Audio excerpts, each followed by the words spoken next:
This is pre-October 7 politics. This is Bernie Sanders pre-October 7 being like, well, you know, Israel has a right to defend itself. It's done. That's over. It's especially over for you. Did you catch AOC lying on social media about her vote on Greene's Israel funding amendment? She said she voted yes, but the record shows she voted no. I don't know how she's tried to defend herself on this, but it's an indefensible proposition for someone like AOC. For someone of AOC's status as like a leader, as a leader of is supposed to be a leader of the left in this day and age, in this time and space, like there's no excuses.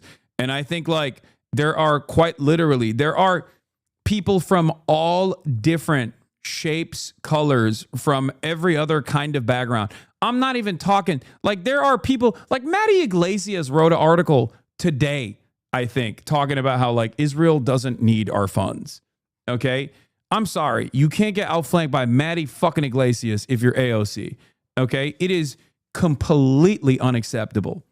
It is completely unacceptable. And I'm shocked that she's just not doing the thing that she does that leads her to make these decisions initially, which is listening and learning and doing standpoint theory and like hearing from all sides, right? Like this is the type of stuff that I think is the type of stuff that I think is just like really bad instincts. This is something that I've like criticized AOC on, especially when it comes to foreign policy before. And I'm like, I don't understand why she's just like doubling down on it. I don't get it. I genuinely don't understand it. Because like it is so obviously a bad fucking move. It's ridiculous. Like this is the type of shit that you expect from like Chuck Schumer, you know what I mean? Not AOC. And yeah, it was everyone on the entire spectrum from, you know, RevComs and people like the ACP people, but like even liberals were like, what are you doing? mostly liberals love AOC and yet even liberals were kind of in awe of her decision on this. And did she get AIPAC? No. Did Bernie vote the same way? It's in the House. Bernie's in the Senate, but I don't know what Bernie would have voted for if given the opportunity. But these guys try to make a distinction between defensive weapons and offensive weapons. Okay, this distinction does not matter. It does not matter. Let's get started on the AOC situation real quick. Does anyone have the initial like thing that started it? Because this was a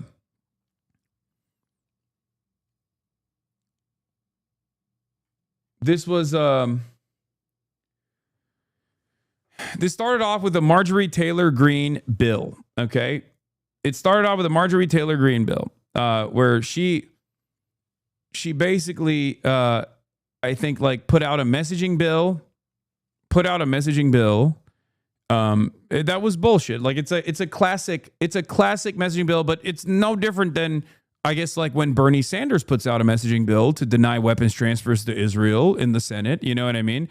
Or an amendment, sorry, not a bill. It was an amendment. Marjorie Taylor Greene's amendment to cut off offensive aid to Israel and also even defensive aid to Israel, which is completely oblivious. Completely irrelevant in this point of contention. So but again, like I said, she basically pushed for this as a messaging bill in a way that is no different than like when Bernie Sanders does this. Bernie Sanders has tried to veto weapons transfers to Saudi Arabia in the past, knowing full well that it's not going to pass, but he's still trying to make an effort. Okay. And the same goes for Marjorie Taylor Greene. Marjorie Titan Greene, regardless of being a fucking right-wing sociopath who is perhaps cynically getting on the fuck Israel train, it doesn't change the reality at all, was pushing for an amendment to stop all weapons transfers to Israel, including defensive weapons. This distinction does not matter ultimately because as we know, Israel uses the defensive shield that it has to be as belligerent as possible while it conducts its genocide and continues to bomb other countries, including but not limited to fucking Syria now, as a matter of fact. As you know, Syria is in a state of turmoil at this moment. And so, like, the idea that, like, Israel, oh, this is just a defensive, this is our ally, and we're giving them defensive weapons, is like, yeah, okay, that doesn't mean anything. Unless you're going to be a real one and say, if you were to turn around and advocate for Israel while it's in the process of doing a genocide, to say that, like, well, they need anti-aircraft systems and they need our consistent, unlimited support so they can be as belligerent as they want without any repercussions whatsoever, then you have to say that about every country. You know what I mean? Why don't we give Hamas an Iron Dome then? It's literally protecting the civilians. I think they deserve it much more than Israel does, as a matter of fact. Israel's gotten it for years and years. Why don't we give Russia some anti-air defense systems then? You know what I mean? Like, what do you mean? We're there. Do you think there's no civilians in Russia? You think there's no civilians in Gaza? Gaza is pretty much all civilians. What are we talking about? Mostly children, as a matter of fact. So unless you advocate to give, like, anti-aircraft weapons to Nazi Germany while it was conducting the Holocaust and doing World War II, because there were civilians in the territories that we were bombing, and we must, Nazi Germany has a right to defend itself, you can't make this fucking argument about Israel. It's ridiculous. It was completely ridiculous, okay?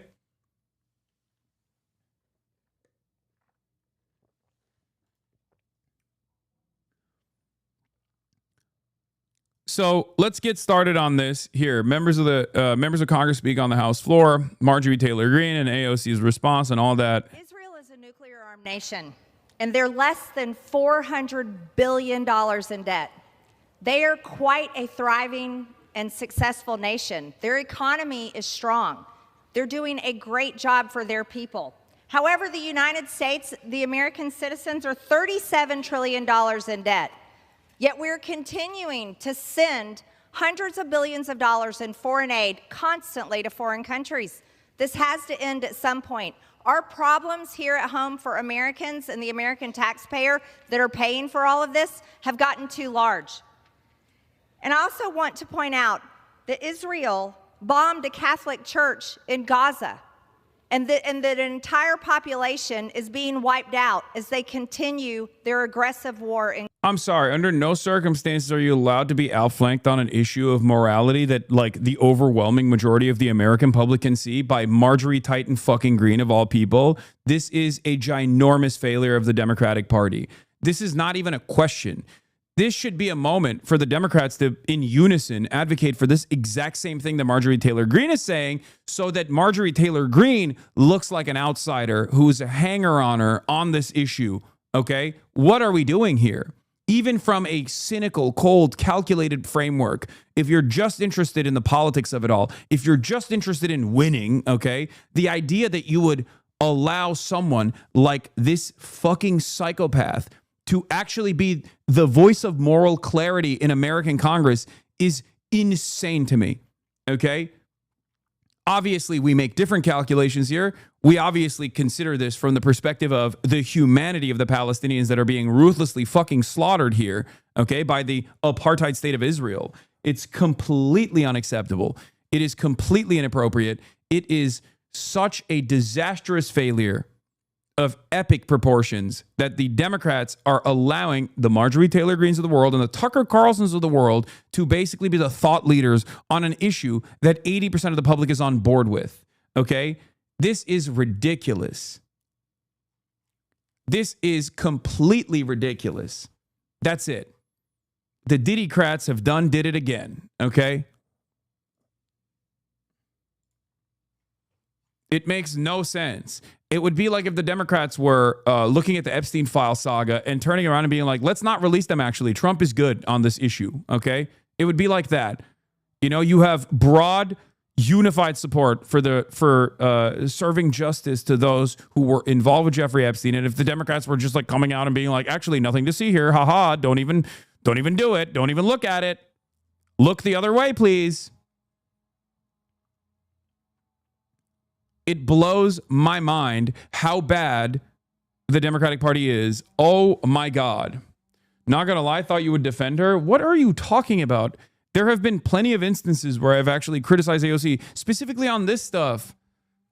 I am a fair assessor, okay? I grade politicians on a curve.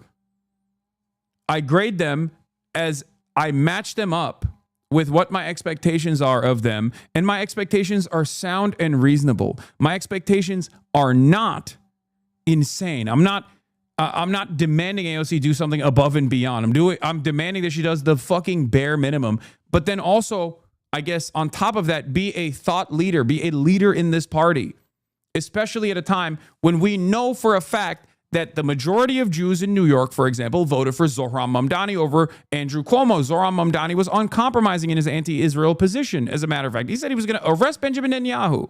Okay? What are we doing? The proof is in the fucking pudding. At this point, any politician that has their ear to the ground, that refuses to recognize how much this calculation has changed, is not doing it because they're oblivious. They're doing it because they want the conversation to shift. They are trying to lead people back into a pro-Israel position. That's it. That's it. Gaza. Now, we are heartfelt about the October 7th tragedy, that when people were killed, innocent people were killed. However, at some point, the United States needs to recognize that Israel is a strong country. They are nuclear armed, and they are capable of defeating their own enemies. It's right to stop funding this. It is unexpected. I will say it is unexpected. I know everyone will say, AOC, I told you so, AOCIA, blah, blah, blah, blah, blah. Listen to me, okay? Many people who say that are completely oblivious to her past voting record, okay? There have been instances where she has voted consistently to like defend Israel and stuff like that, which is, again, a non-starter for many, for every congressperson pretty much. But today is different, okay? We are 2 years into a genocide, and the attitude has changed. The attitude and the opinion, the public opinion has changed, okay? It's unacceptable. It is unacceptable after 2 years to still stand in defense of Israel, to say, oh, there's a difference between defensive weapons and offensive weapons. There is no difference. Very mad at AOC. I think people are misunderstanding this amendment vote, though. It's not selling out or being an agent or anything like that. It's likely a cynical attempt to fend off attacks in the future statewide, nationwide elections. Bizarre and out of touch risk aversion. Yes. Bizarre and out of touch risk aversion. She ultimately voted against the funding package, but you can't fence it this, and the justification she gave doesn't make any sense. No, it doesn't make any sense. That's what I'm saying. Exactly. I'm not saying she's AOCIA or anything like that. This is someone who is refusing to read the fucking room.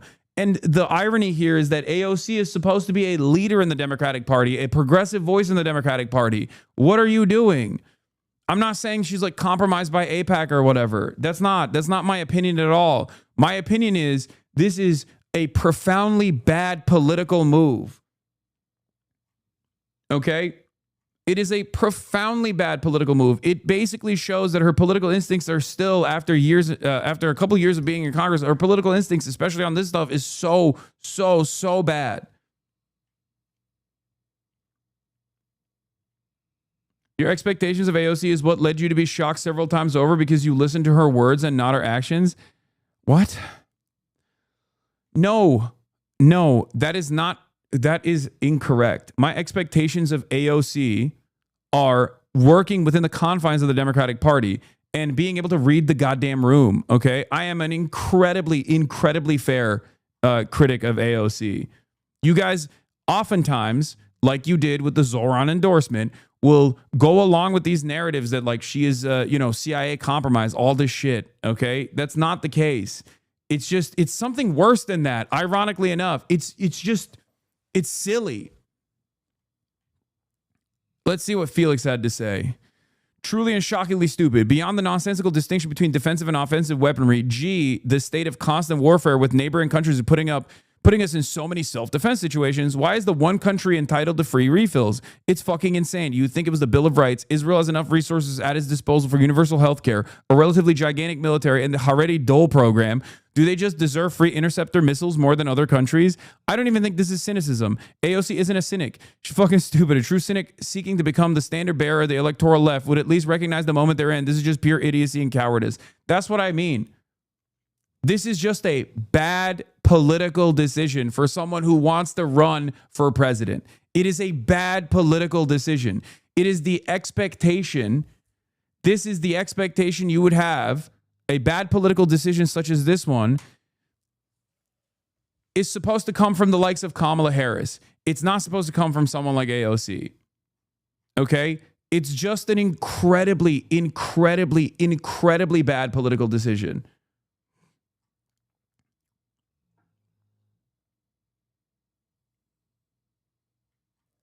I think she's 100% running for president in 2028 and thinks AOC doesn't even support defensive weapons. It's just too much heat and impossible to explain to ADL Fed reporters, so is vibing through it, despite it making no sense. This, of course, doesn't justify the defense, but it's my read. Yeah, that's quite likely. But I think she's also such an article head that she's afraid of legitimizing MTG by voting on this.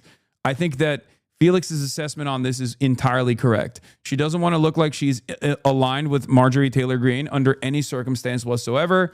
And she is way too beholden to like the old school woke, the old school woke people that work in these campaigns, that woke as a pejorative. Like, I mean, like rad libs, you know what I mean? People that are like, why would you go on the Joe Rogan Experience type people, which is just like, you need to be a shark. You need to be a shark. You need to be vicious. None of that stuff works anymore. We're in the post-Trump era. Okay? That's it. Fuck the rad libs. Who gives a shit?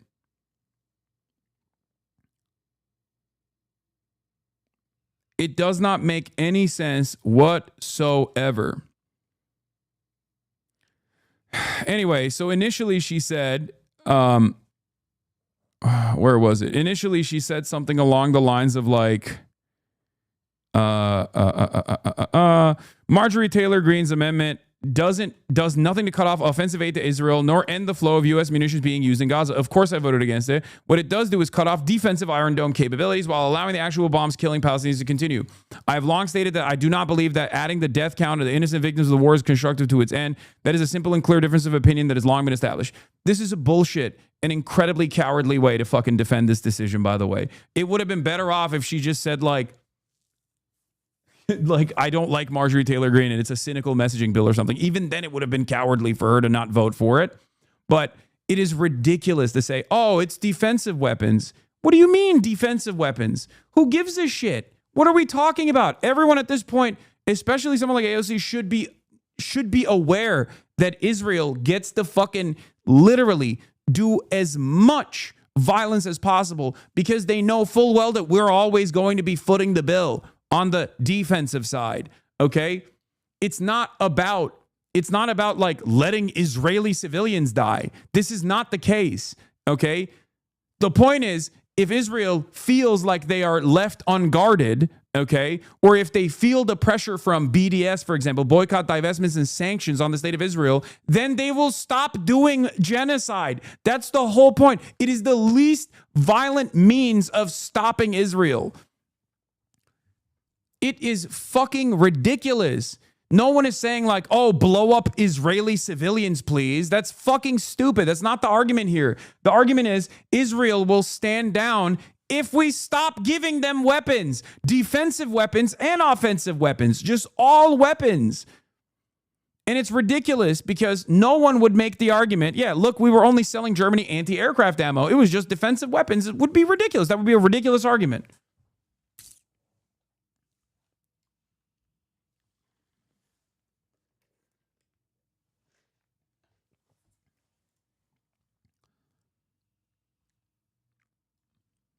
How are you this dense? If Israel was limited in defensive weaponry, it would be forced to choose diplomacy and over war to come to the negotiation table sooner.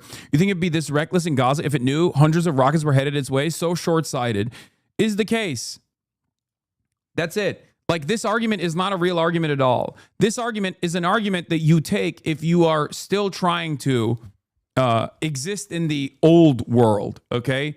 In the old way of politics. This is pre-October 7 politics. This is Bernie Sanders pre-October 7 being like, well, you know, Israel has a right to defend itself. It's done. That's over.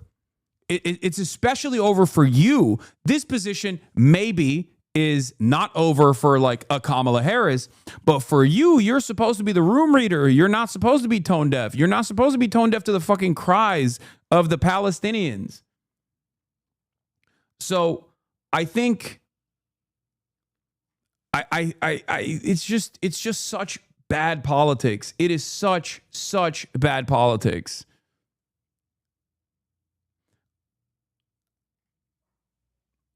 And then to make matters worse, she's also doubling, tripling, quintupling down on like attacking the left, which is only going to draw more enmity because like it's not even a good issue to criticize the left on. Because this is the one time when like liberals are fucking on board with this. You know what I mean? This isn't like oh, why aren't you advocating for seizing the means of production and or why aren't you advocating to like fucking do military intervention in Israel or something? You know what I mean? Like that's not like the expectation here is for you knowing full well that this bill is not even going to this amendment is not going to pass. Still, as a strong advocate for human rights, to turn around and say, I don't like Marjorie Taylor Greene, but I think that on this issue, we have to cut off weapons aid to Israel. That's it. Defensive, offensive, doesn't fucking matter. All aid. That's what sanctions are. What are we doing?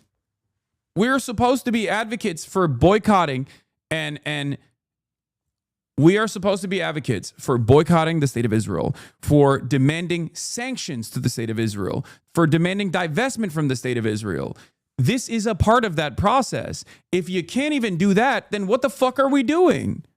I'm sorry, guys. This is completely ridiculous. This is way past my fucking red line, especially for someone like AOC. Way past my red line. And the reason for why I say this, and I'm just some fucking random commentator, okay? Who the fuck am I, right? I'm just some dumbass. Who cares what I have to say and think on this? But like, this is way past the red line for that reason. Because none of these things are pushed for so we kill Israelis, okay? We push for this so that Israel cannot maintain its current campaign of bloodshed, unlimited bloodshed, because we all know that Israel will stop before it gets to a point where they put themselves in harm's way. And it does not, like, this is bad policy. It's immoral. It's morally repugnant policy. Okay? But worse than that, it's fucking bad politics. It's such bad politics. Okay? It's incredibly bad politics. In this day and age, in this time, to stand as a voice of progress, as a voice of the progressives in Congress, as someone who's most likely going to run for president. I've said this before about AOC, like she should never respond to Instagram and to people online. Okay. She should never do that. One takeaway here is that AOC is way too online. She's getting upset over the narrative among Twitter leftists and hyper-focusing on the bad faith inaccuracies about her rather than the larger problem that she voted against defunding the Iron Dome. Google is free. If you're saying I voted for military funding, you are lying. Receipts attached. Drag me for my positions all you want, but lying about them doesn't make you part of the left. If you believe neo-Nazis are welcome and operating in good faith, you can have them.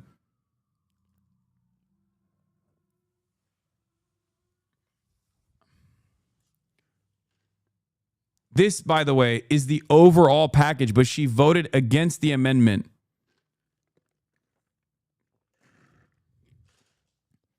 And not only did she vote against the amendment to cut off Iron Dome funding to Israel, but then also on top of that, she turned around and defended the position by claiming that this was, a way to stop civilians from being killed.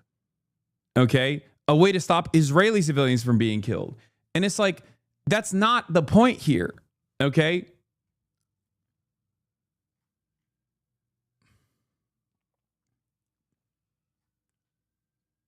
That's not the point at all. And also, on top of that, she's throwing her closest allies in Congress under the bus. If you believe neo-Nazis are welcome and operate in good faith, you can have them. Rashida Tlaib and Ilhan Omar and Summer Lee voted for this. Is Rashida Tlaib, Ilhan Omar, and Summer Lee saying, like, we love neo-Nazis? That doesn't make any sense. That doesn't make any sense. And Al Green, too. Al Green as well. Is Al Green on board with neo-Nazis? No. Why is Al Green, a long-standing, old Democrat, old school Democrat, why is Al Green on board with this amendment, but AOC is not? It is completely unacceptable. Okay? Every single person in the Progressive Caucus should be on board with this. Greg Kazar should be on board with this. Every single person in the Progressive Caucus, including AOC, should be on board with this. This is completely unacceptable. Okay? This is not a single issue thing, okay? Not that it matters. It's a fucking genocide, so obviously being single issue on the genocide is perfectly fine. But this is this is yet another instance where it's both bad policy and bad politics, okay? It's good policy to cut off weapons transfers to Israel entirely, okay? That is the only way that Israel will be forced to stop. It's good politics to be anti-Israel in this day and age. Not only is it moral, but it's also good politics because that's what people want. It is a way to communicate earnesty. That's why cynical actors like Marjorie Taylor Greene take advantage of the lack of interest in the Democrats here and make themselves look like leaders in this movement. I think they're not entirely wrong, though the pulse of the country is not yet at the removed defensive system stage. They will get there eventually, but this stupid fence sitting makes no one happy. No, that's ridiculous. There's a way to communicate this, okay? There is a way to communicate this. You're wrong, okay? I think Marjorie Taylor Greene is unironically closer to the fucking pulse of the average person than AOC is on this issue. It is shocking to say. You are wrong. Americans don't want fucking any aid going to Israel. What are we talking about?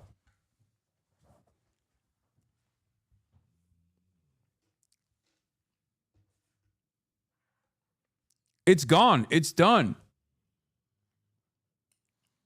Anyone that doesn't read the writing on the wall here is basically still operating on the old guard way of thinking. And you're exactly the same type of person who most likely looked at the Zoran stuff and was like, well, Zoran has to take a wishy-washy position on Israel because he wants to win. He wants to win. It's like, no, that's different. That's a different time and place in politics. We have moved beyond. We are in an entirely different space. The zeitgeist has shifted. Think about how much even a little bit of hope, a crumb of hope, can change political discourse in this country. Post-Zoran, think about how every single person has recalculated. You got like the Andrew Schultzes of the world being like, the Democratic Socialists are the only America First party. Like, think about that. How did that happen? How did that happen? How did we get to a position where the Democratic Socialists are seen as like the saviors of the Democratic Party by a broad Democratic Party voters and the base of support, the Deborahs, the Barbaras? All of these people have decided that saying fuck Israel does not matter. And now MAGA is dominating the fuck Israel tip. It's crazy.